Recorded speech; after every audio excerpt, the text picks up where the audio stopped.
Irmãos, a paz do Senhor. Paz do Senhor para os crentes. Glória a Deus. Abra sua Bíblia em Êxodo capítulo 3. Toda a honra, toda a glória seja dada a Ele. Nós não passamos de servo. E no dia que quisermos ser outra coisa, não serve para servir.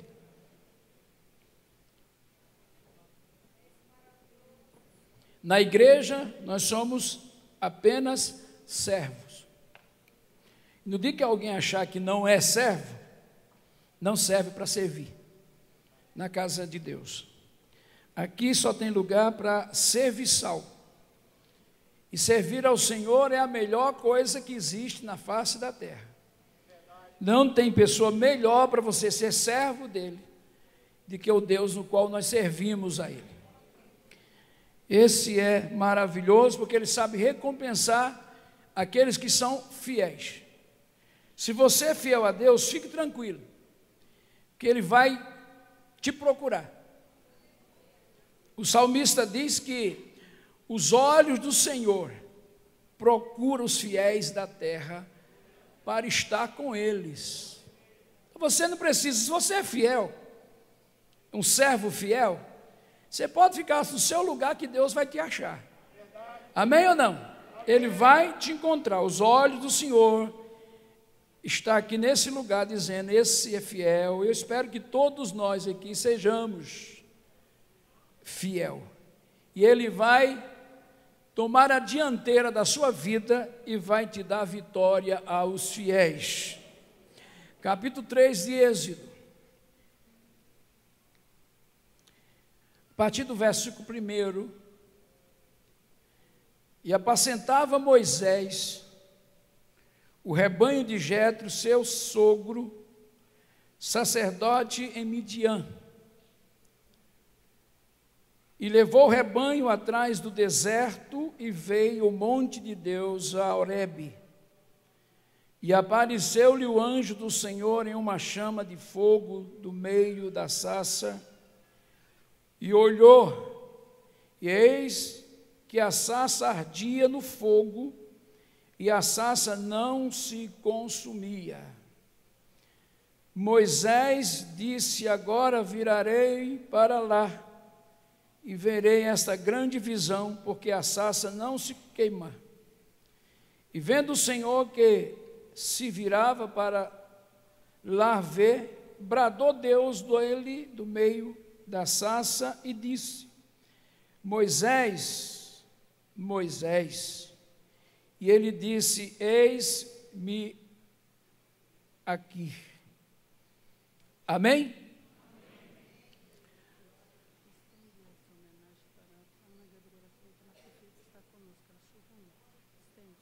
Glória a Deus. Deus abençoe a todos, Deus abençoe a igreja. Nós estamos aqui para servir, tanto a mim como a minha esposa, Ana Gabriela, que tem se dedicado, feito o possível também para estar servindo a Deus. E Deus tem cuidado de nós e cuidado muito bem, obrigado. Porque Deus, o pastor Divino, dizia o seguinte, aqueles que são fiel, irmãs Belo, o pastor Divino sempre dizia isso, que aqueles que são fiel, Deus paga e dá o troco. E isto tem sido verdade nesses mais de 30 anos que sirvo a Deus. E mais de 20 anos como pastor de igreja todos os dias. Eu comecei a pastorear a igreja, mandado pelo pastor Divino em 1996, no século passado. O pastor Divino me mandou para a expansão do Setoró. Ninguém queria para Setoró. Para a expansão do Setoró, o irmão Antônio, que abriu aquele trabalho lá, o irmão Antônio... É esse Gomes mesmo? Ninguém queria ir para lá, né? Era difícil. Mas o pastor Divino, sente, não você vai ficar cansado aí. Daqui a pouco você está murmurando porque está em pé. E eu não quero que você murmure. Eu não quero que você murmure. Mas eu lembro que o pastor Divino me chamou naquela salinha aqui do lado. Era o gabinete dele, era aqui embaixo. Ele disse, olha, eu preciso de alguém para ir para a expansão do Setoró. Eu nem sabia onde que era a igreja, nunca tinha ido para aquele lado ali. Eu só disse a ele o seguinte, eu estou na mão de Deus e do Senhor. Se é para ir, pode marcar a posse.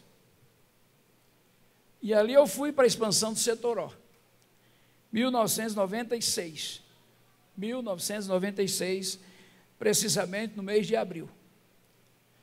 Chegamos lá, era o pastor Valdeci, tomamos posse naquela igreja, que tinha cerca de 90 membros ali. E ali nós ficamos até 2002. Saímos em 2002, depois de 6 anos ali. Deus abençoou aquela igreja de uma forma muito especial.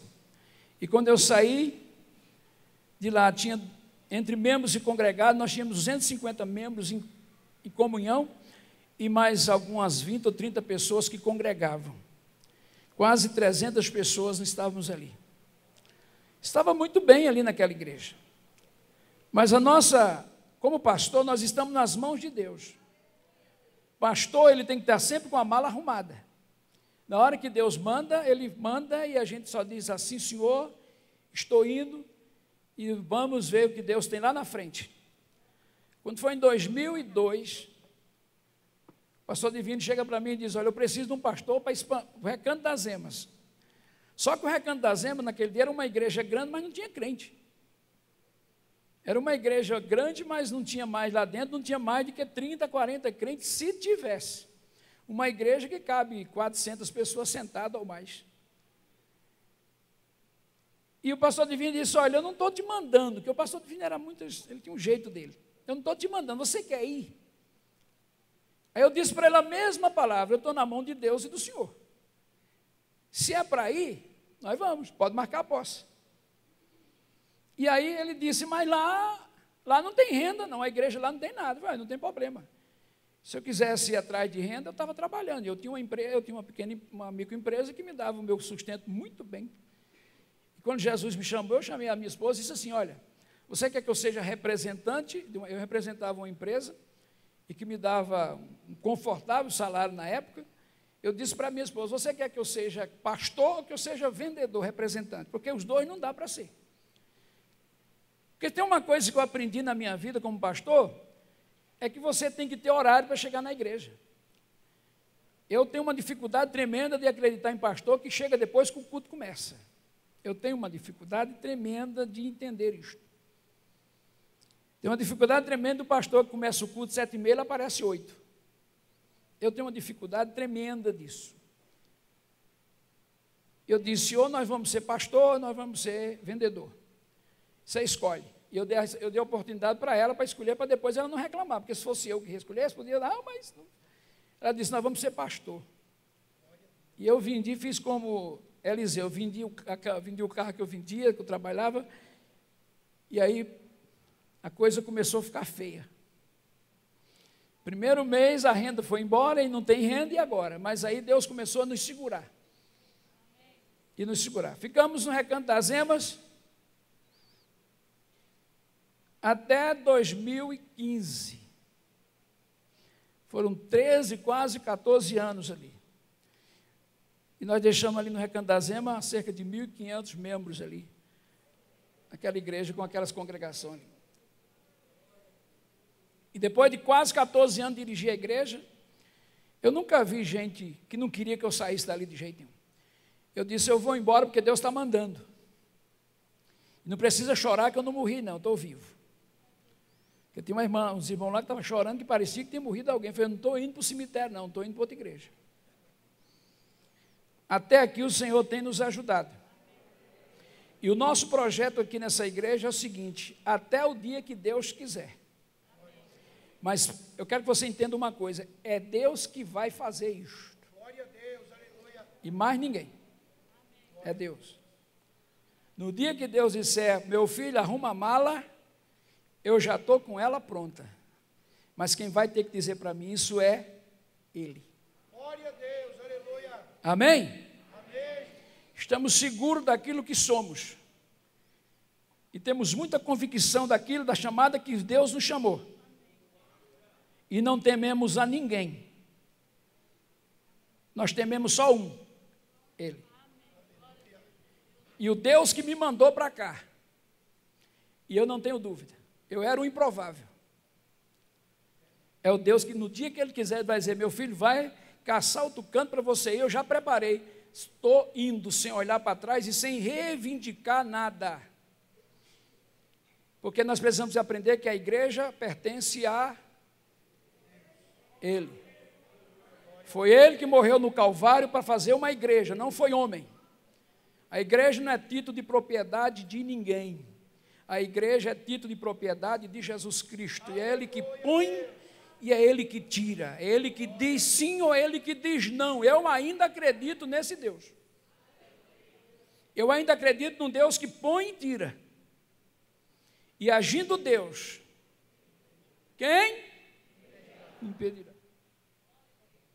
Se Deus é por nós, quem será contra nós? Deus é Senhor da nossa vida, e a nossa vida está nas mãos dEle. Glória a Jesus. Nós estamos aqui nas mãos dEle. Sou servo dEle, sirvo a Ele, só a Ele. E sirvo com prazer. E sirvo com dedicação. Procurando nunca desagradar a Ele. Eu posso até desagradar você. Porque eu não faço culto nem dirijo igreja para você. Eu faço culto e dirijo igreja para Jesus. O meu culto e o meu trabalho eu presto conta para Jesus. Mas eu não gostei do culto, mas eu não faço culto para você. No dia que eu fizer culto para você, eu vou ficar muito triste. Porque eu faço culto para Deus. Quem tem que dar o veredito é Ele. É Ele que tem que dizer que o culto foi para a glória dEle ou se não foi para a glória dEle. Então esse é o nosso comportamento, o nosso procedimento e a nossa posição. Porque Deus, pela sua misericórdia, eu converso com Ele todo dia e Ele tem conversado comigo. Nós temos intimidade com Deus. Isso não é para minha honra e nem para o meu orgulho, mas é pela misericórdia dEle. Deus, quando tem um plano numa pessoa, ou com uma pessoa, pode acontecer o que acontecer. Deus vai cumprir os seus desígnios. No momento certo, na hora de Deus. Precisamos entender que Deus não trabalha no nosso hora, no nosso crono, Deus trabalha no kairos. O tempo de Deus não é o nosso. E a Bíblia diz que os vossos caminhos não são deles, nem os vossos pensamentos são deles. Deus sabe traçar caminho para cada um de nós. Deus sabe aonde podemos ir, porque estamos e porque iremos. Mas eu acredito num Deus que não retrocede. Eu acredito num Deus que diz, olha para frente. Paulo diz lá em Filipenses, olha, esquecendo-me das coisas que ficaram para trás. Você precisa desvencilhar dessas coisas velhas. Você precisa se livrar desse tormento que te atormenta, das coisas velhas que passaram. E Paulo disse, eu me esqueço das coisas que ficam para trás. Paulo disse, eu joguei no museu do esquecimento, mas eu prossigo para o alvo, para o prêmio da soberania de Deus. E para você avançar, a primeira coisa que você precisa fazer é esquecer das coisas que ficaram para trás. Porque enquanto esse fantasma do mal, esse fantasma do passado te persegue, você não vai alcançar nunca o novo. Enquanto as coisas velhas passadas quer viver dos nossos lados, no nosso pensamento, no nosso dia a dia, nós não vemos o caminho. Deus não cria um novo paradigma, porque para que se criar um novo paradigma, Deus precisa que você esqueça daquilo que passou e avance para cima, porque a nossa vitória está lá no alto, e a nossa vitória é Jesus. Você sabe a história de Moisés? Nascimento um milagre.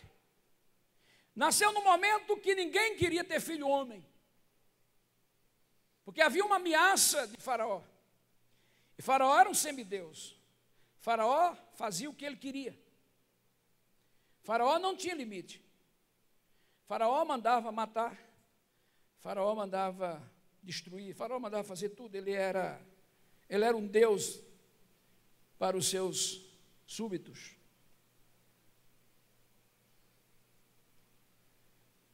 Mas Deus tem um plano. E você precisa entender que o plano de Deus na sua vida não começou hoje. Você precisa entender que o plano de Deus para a sua vida começou lá atrás. Deus se planejou, não foi hoje. Deus se projetou no ventre da sua mãe. Quando você ainda era um embrião. Quando você ainda nem tinha nascido, Deus já tinha escrito a sua história. Você sabe que quando o esperma vai ovular, o óvulo de uma mulher, são milhares que correm para entrar naquele óvulo, mas só um entra. Isso já é uma disputa antes do nascimento. E se Deus permitiu que você fosse essa pessoa que penetrasse esse esperma que penetrou no óvulo da sua mãe, é porque você já era um vencedor. Porque para trás são milhares, eu não sei a quanto, mas parece que há 300 milhões que saem naquela corrida desenfreada para entrar no ovo, mas só um entra. E é você que entrou. E ali Deus começou a sua história. A sua história não começou agora, a sua história começou naquele dia, que Deus permitiu que você se tornasse uma pessoa, fosse gerado no ventre de uma mulher. A sua história começou. Isso aconteceu com Moisés. Havia uma ameaça de Faraó de que não podia nascer filho homens. Porque um homem que nascesse, o filho macho que nascesse numa casa, devia ser morto. Eles não deviam criar, aquela criança tem que ser morta. Mas aí, Joquebede e o pai de Moisés disse: nós vamos arriscar. Deus precisa de um homem. Deus precisa de alguém. Porque Deus trabalha com projeto. Moisés é um projeto de Deus. Moisés não é um acaso. Moisés não é uma aventura. Moisés é um projeto. E ela disse: teremos e nasce um homem. E a Bíblia diz que ela escondeu por um tempo. Mas chegou um momento que ele não podia mais ser escondido. Como é que esconde uma criança que chora? Como esconder uma criança dentro de uma casa? É quase impossível. Depois de um certo tempo, ele disse: não dá mais para esconder esse menino. Nós precisamos fazer alguma coisa. E a mãe de Moisés é uma mulher extraordinária. Joquebede. É uma mulher extraordinária. Porque quem viu ela fazer aquilo, ora, qual é a mãe? Imagina, pensa comigo. Irmã Vitória, você tem um filho aí, você precisa botar ele dentro de um cesto, num rio cheio de crocodilo, de 2, 3 metros, que engolia um homem, imagina uma criança. E quando ela estava fazendo aquele cesto, certamente o pai de Moisés, como é que era o nome dele? Como? Arão. Olha um nome bonito para o seu menino aí, Arão. Ô irmão Arão. Tem uns irmãos aqui que estão esperando criança, coloca esse nominho aí, Arão. Lá, maravilha. Quando Arão viu Joquebede fazendo aquilo, ele disse: minha filha, para que é isso? Para mim eu estou vendo a cena. Para que é isso? Você está fazendo para que isso aí? Deus mandou colocar Moisés dentro desse cesto e levar para o Nilo. Deus está mandando você fazer. Tá. Então, se é Deus que está mandando, vamos fazer. Mas você sabe que é um risco. Você sabe o tamanho dos crocodilos que tem lá no Nilo? Sei. Mas como é que você vai botar esse menino? Mas Deus está mandando. E o Deus que está mandando, Ele cuida dele. Amém? O Deus que manda, Ele cuida. Quando Deus manda, Ele cuida. Fica tranquilo, porque na tua frente, é como o hino vai cantando aqui, na tua frente Deus vai abrindo o caminho, quebrando as correntes, tirando os espinhos, para você passar, e é Ele que faz isso, porque Ele é bom, e é maravilhoso, e tem projeto para você. Então, se Deus está mandando, coloca. Fizeram o cesto. Você sabe da história? Botaram o menino. A princípio o menino não chorou, porque a rainha, filha de Faraó, ainda não estava no Nilo, ela estava em casa ainda. A princesa ainda não tinha chegado para tomar banho. Imagine a princesa tomando banho em rio, cheio de crocodilo. Só pode Deus que faz isso. Porque quando Deus tem um projeto na sua vida, faz até a princesa tomar banho em rio barrento para te dar vitória. Você pode dar um glória a Deus aí ou não? Quando a princesa desce para banhar, quando o menino para, o cesto para pertinho dela, aí Deus diz, agora você chora.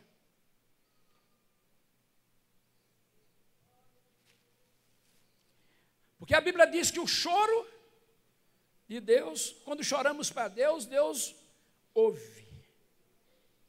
Deus disse para o menino, agora é hora de chorar. Mandou um anjo, deu um cutucãozinho na costela de Moisés, e Moisés deu um beliscão, e Moisés começou a abrir a boca e começou a chorar. E no meio do barulho das águas, eu já andei no Nilo, eu já passei em cima do Nilo, apesar que foi num barco, num navio, mas eu já estive lá. É um rio grande, correnteza, uma água barrenta, uma água que não é muito gostosa de tomar banho, é uma água barrenta, a água do Nilo. Mas o beliscão que o anjo deu em Moisés foi tão grande que ele berrou de uma intensidade tão grande que a princesa ouviu o choro. Só Deus pode fazer isso. Mas pastor, Deus é capaz de fazer isso? Então esse probleminha que eu estou passando aqui, isso não é nada. Não é não. Deus é maior do que você pensa.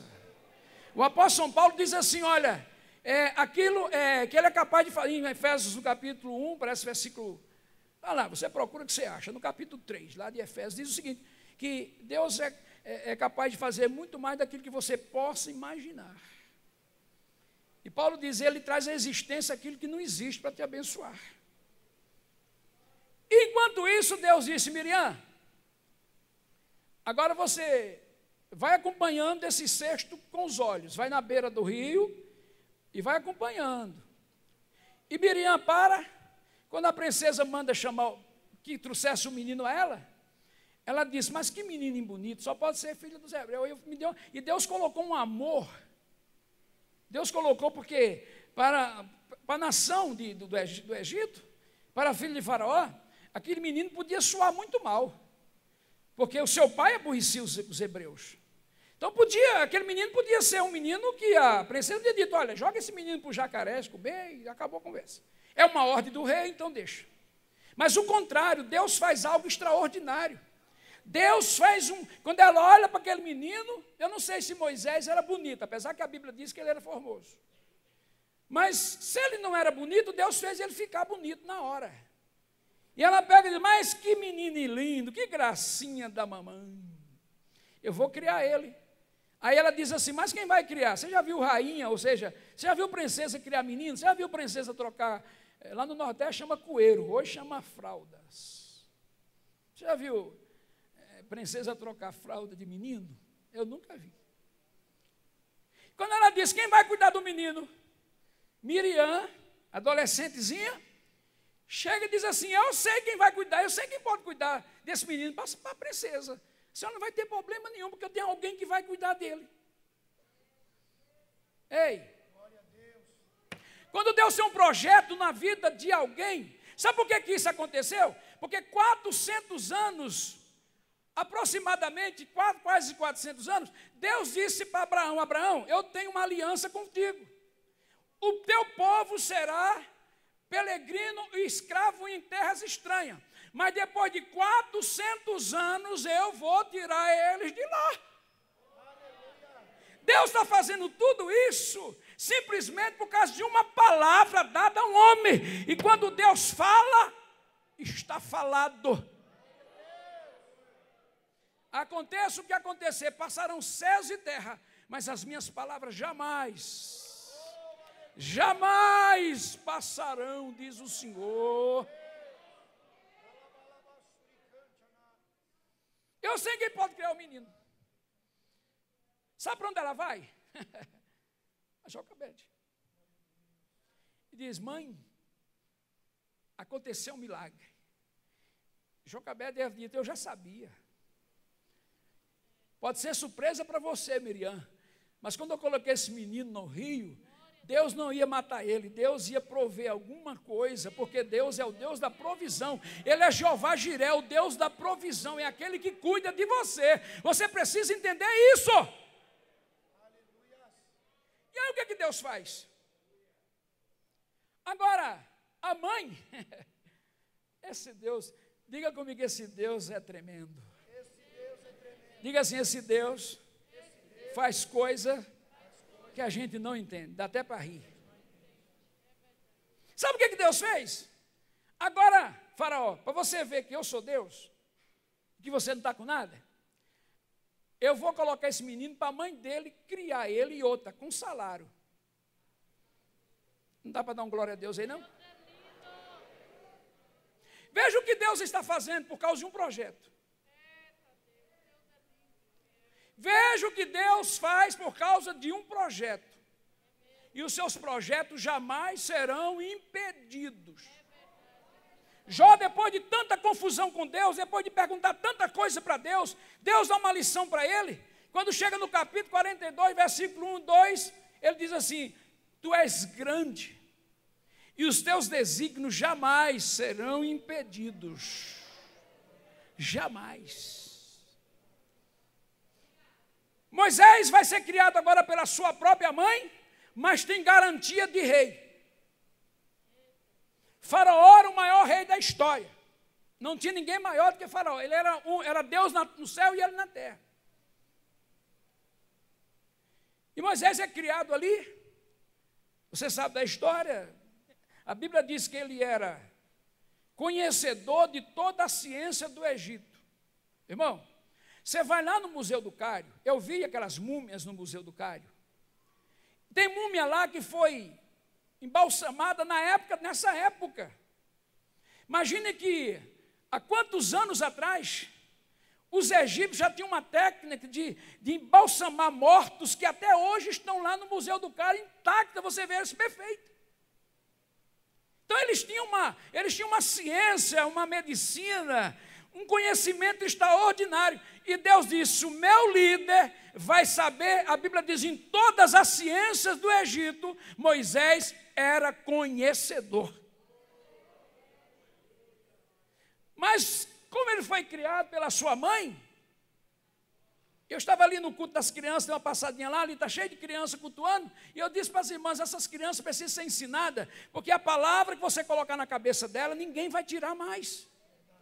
Moisés aprendeu que mesmo lá no palácio de Faraó, havia uma semente que ele não pertencia àquele povo. Eles pertenciam a uma nação que não era egípcia, mesmo ele estando ali. Mas a semente de Deus estava plantada na vida dele. A semente do Deus de Israel, a semente do Deus verdadeiro estava ali plantada, dizendo: só o Deus de Israel é Senhor de todas as coisas. O tempo passa. Você sabe da história? Moisés, já rapaz, ele foi apartar uma briga, e aí teve que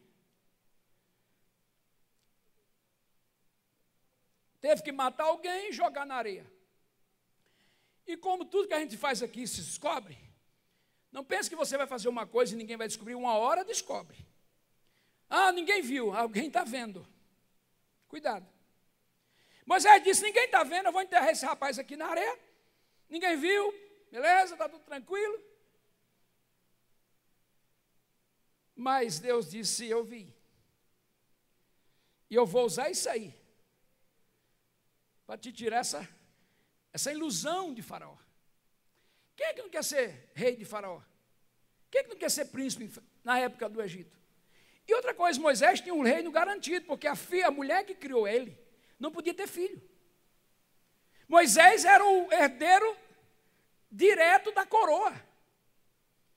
Mas Deus disse: se você está muito à vontade aí, vou acontecer isso contigo, mas tudo é projeto de Deus. Moisés vai para o deserto. E Moisés chegou no deserto, sem nada, só com a roupa do corpo suja. Sem nada. O texto diz aqui que Moisés foi cuidar das ovelhas do seu sogro, ou seja, Moisés não tinha ovelha. O que é isso? Moisés era um empregado da casa do sogro. E Moisés foi fazer uma coisa que era os mais simples, só era pastor de ovelha naquele tempo, as pessoas mais simples da casa, era o servo mais simples. E Moisés assume agora, tem um príncipe, conhecedor de toda a ciência do Egito, mas agora pastoreando ovelha. Mas esse é o lugar que Deus quer que você... É o lugar mais provável para Deus te usar. É quando você está fazendo a vontade de Deus em lugar que você não tem nenhuma segurança. E a Bíblia diz que Moisés pegava o rebanho e ia na outra encosta. Gente, quem já subiu o Monte Sinai aqui? Alguém? A irmã lá. É duro subir ali, não é? Você acaba um tênis novo, você sobe com um tênis novo, você chega, o tênis está quase estragado. De tanta pedra, é 2.380 metros de altitude, que é mais ou menos isso aqui. Você está aqui, você vai subir para cá. Pedra, que eu acho que se tiver pedra no mundo, a metade das pedras do mundo está no Sinai. Eu nunca vi ter pedra na minha vida. Eu até pensei quando eu subi lá, será que Deus não tinha um lugarzinho melhor para mostrar para além? Por que tem que levar para cá? Por que não levou para uma praia? Tem tanta praia bonita por aí, por que Deus não levou para uma ilha? Mas é coisa de Deus e ninguém deve questionar, porque Deus é Senhor. Tempo passa. A escravidão do povo aumenta. E eles começam a clamar. E eles começam a pedir socorro a Deus. E Moisés, num dia daquele, não sabia que tinha essa chamada, não sabia que tinha sido escolhido de Deus. Tudo que aconteceu na vida dele é porque Deus tinha um projeto, porque Deus tinha um plano, e Deus, quando tem um plano com você, Ele insiste com você até as últimas consequências, entenda isso.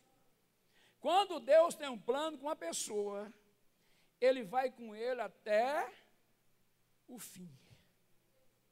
Deus não desiste de você, é você que desiste de Deus. Deus não desiste. Um dia, e meu horário já está acabando.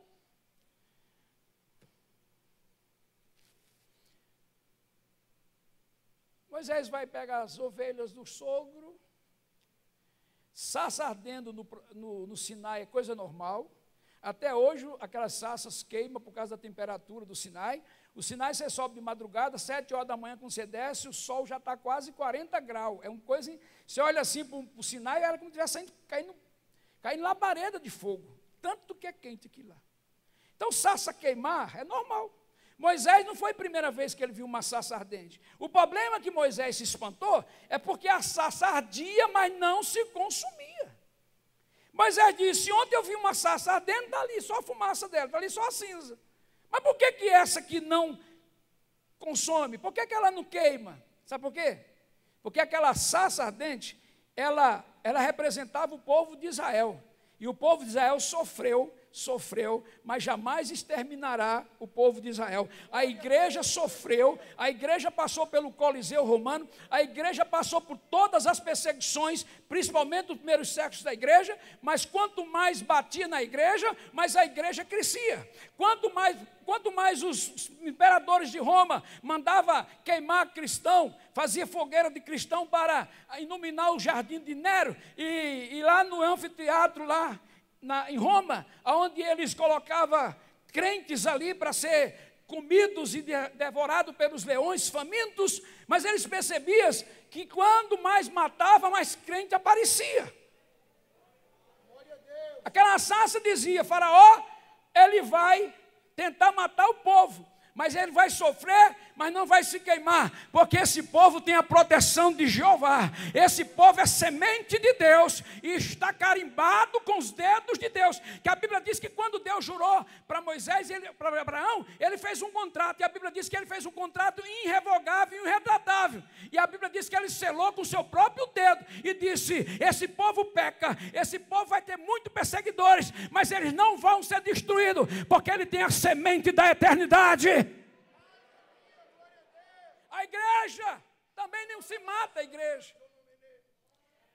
Os romanos pegavam um cristão, amarravam ele no pau, pegavam um gancho, enfiava na língua do cristão, e pegava um cavalo e batia no cavalo, o cristão ficava amarrado e a língua ia arrancada, ia junto com aquele cavalo. Daqui a pouco aquela língua caía daquele gancho, e alguém na estrada dizia que isso aqui é uma língua de cristão.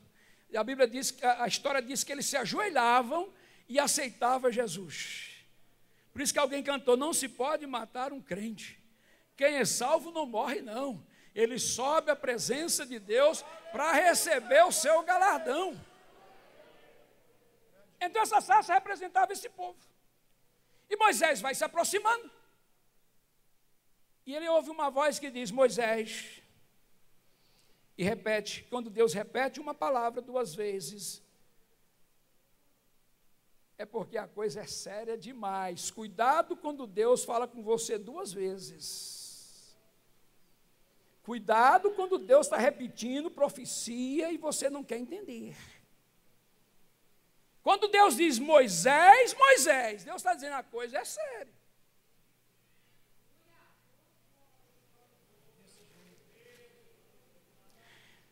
Moisés, ele se virou, quis conversar com Deus, com aquela voz que até agora ele não sabia quem era. Era uma voz apenas, mas quando ele foi se aproximando, diz a Bíblia que ele ouviu uma voz que dizia, tira a sandália dos teus pés, porque o pedaço aqui é meu. E o pedaço que Deus está, só pode pisar quem é santo. Tem lugar que você pode pisar do jeito que você é, do jeito que você está, mas o pedaço que Deus está comandando, só pode entrar quem está se santificando. Tira a sandália dos teus pés, porque o lugar que tu está pisando é terra santa, e nesse pedaço aqui, só converso com alguém que se santifica.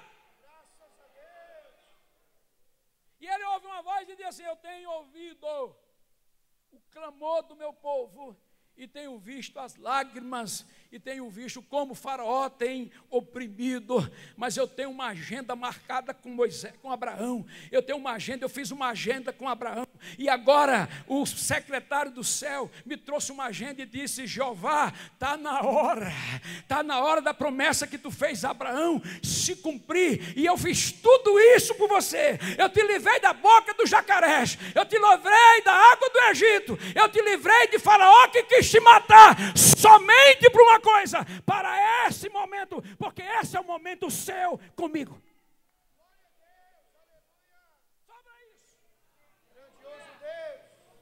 Eu fiz tudo isso, só por causa disso.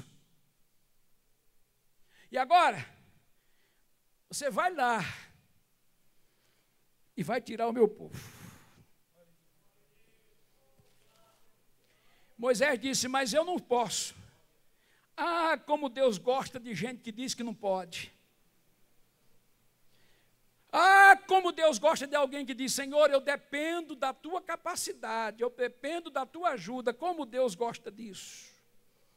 Quando Moisés disse, eu não tenho condição de fazer isso, Deus disse, agora você pode, porque não é você que vai fazer.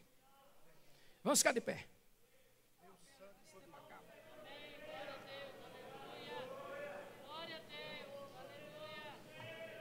Deus disse para Moisés, Moisés, você está certo. Não é você que vai fazer, sou eu. Você é apenas um instrumento. Agora não. Deixa eu acabar.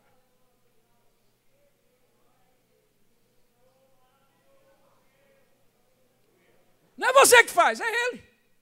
Você sabe o que é que Deus quer que você faça, eu? Você sabe o que é que Deus quer que nós façamos? Sabe o que é? Se colocar na brecha. Mas quem é que vai fazer isso? É Ele. Mas o que é que eu sou? Eu sou apenas um instrumento.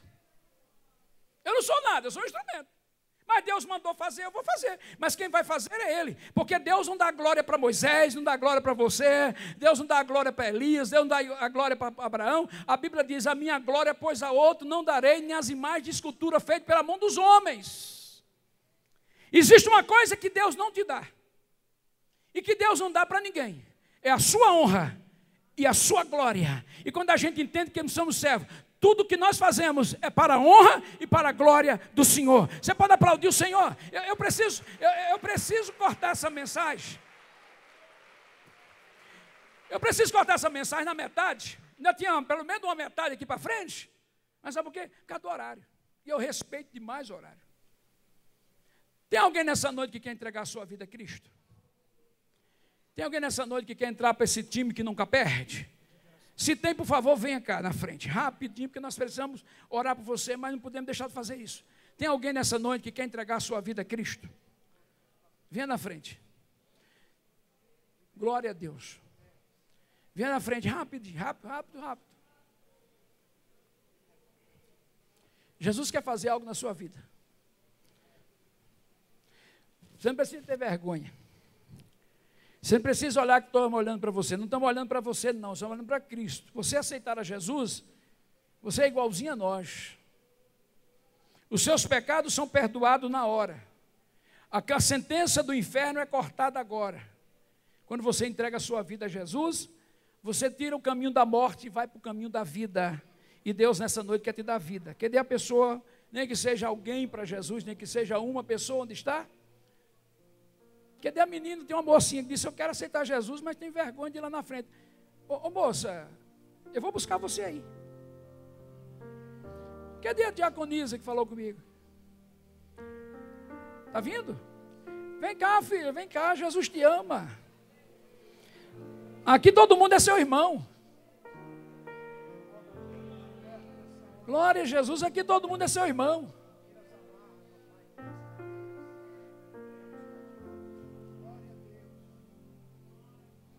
Muito bem, um jovenzinho lá, um adolescente.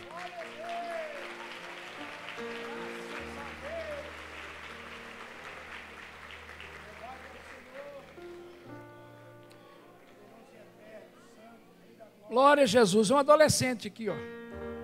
Olha aí, jovens, adolescente aí, ó. Deus te abençoe. Deus te abençoe. É menina? É Edilene. Ah, desculpe, a menina. Deus desculpe, tá? Me perdoe. Achei que eu era um menino, mas é porque o cabelo dele está curtinho demais.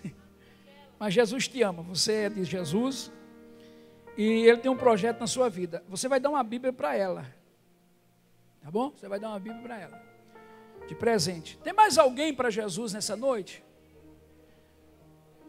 Tem mais alguém nessa noite que quer entregar a sua vida a Cristo? Pode ser que seja a última chance que você tem. Pode ser que hoje seja a última noite sua nesse planeta Terra e Jesus quer que você acorde nos braços dele.